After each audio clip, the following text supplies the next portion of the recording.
और यही ताकत है जिसको हमें सुनिश्चित करना है, अनुशासित रूप से बना करके चलना है। कल की जो घटना थी बेहद निंदनीय घटना थी। इस देश में हर एक व्यक्ति आतंकवाद के खिलाफ है। पहलगाम में जो हुआ, हम सब उसकी कड़े से कड़े शब्दों में निंदा करते हैं और उन आतंकियों पर लानत भेजते हैं यहां से। लेकिन वसूलों पर आंच आए तो टकराना जरूरी है, वसूलों पर आंच आए तो टकराना जरूरी है, जिंदा है तो जिंदा नजर आना भी जरूरी है। ये इकरा हसन कहते जो किराना से साफा संसद इकरा हसन है, उत्तर प्रदेश में किसानों की महापंचायत में पहुंचे, किसानों के साथ देने, उनकी हौसला बढ़ाने। हसन जो है हर बार अपने नए अंदाज में नजर आते और जहां भी वो बोलते हैं इस तरह से बरसते हैं जो हर कोई सुनकर हैरान हो जाते। ऐसी में इकरा हसन ने कहा है जो किसान हमारी रीढ़ की हड्डी है और हमारे देश में धर्म जाति सबको छोड़कर जो है सबसे पहला हर कोई इंसान जो है किसान है, क्योंकि हर कोई शख्स जो है गांव से आते और सबका कहीं ना कहीं खेती है, किसानी करे, उनके पिताओं ने करे, उनकी पुरखों ने करे, तो हर कोई जो है इस देश में रहने वाले किसान है। और सबसे बड़ी अगर योगदान कहा जाते तो वो किसानों को कहा जाते। जय किसान जय जवान के नारे भी लगाए जाते। किसानों की महापंचायत हो रही थी उत्तर प्रदेश की मुजफ्फरनगर में, जहां पर इकरा हसन जो है पहुंचे उनके साथ देने के लिए।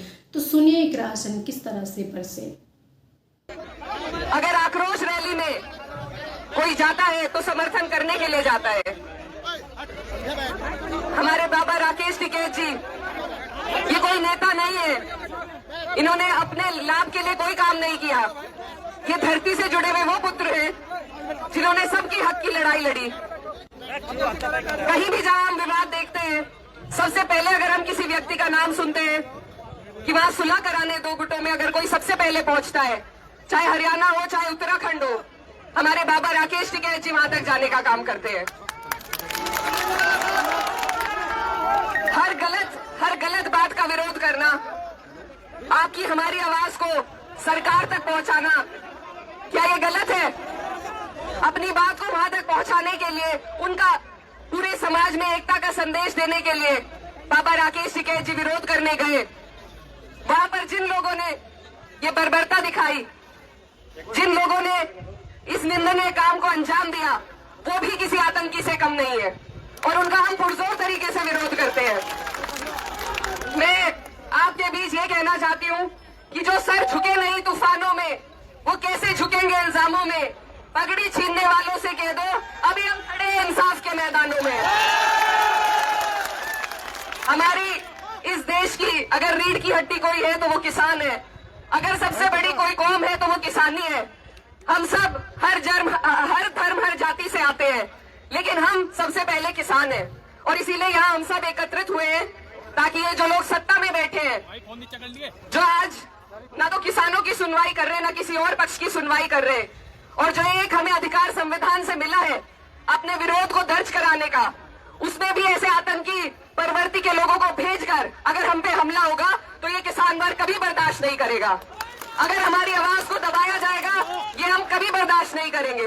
और इसी के लिए मैं यहाँ हमारे बड़े बाबा राकेश टिकैत जी, बाबा नरेश टिकैत जी के साथ खड़े होने के लिए आई हूँ कि महिलाएं हो, मुसलमान हो, जाट हो, गुज्जर हो, राजपूत हो, कोई भी धर्म जाति का व्यक्ति हो, बाबा जी सब आपके साथ खड़े हैं और आपसे पहले इनका विरोध हम करेंगे।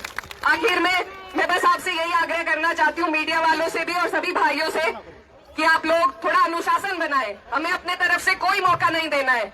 हम विरोध करेंगे, संवैधानिक मूल्यों के साथ करेंगे और अपनी बात को पहुंचाने का काम करेंगे। तो आप सब यहाँ पर संयम और धैर्य बताइए। कल जो मौसम था ठंडा था, आज आपके गुस्से ने मौसम को भी गर्म। कि उसूलों पे आंच आए तो टकराना जरूरी है, उसूलों पे जब आंच आए तो टकराना जरूरी है, जिंदा हो तो जिंदा नजर आना जरूरी है। बहुत बहुत धन्यवाद। तो आपका इस पर क्या राय है? जो भी राय है अपना राय कमेंट बॉक्स पर जरूर लिखें।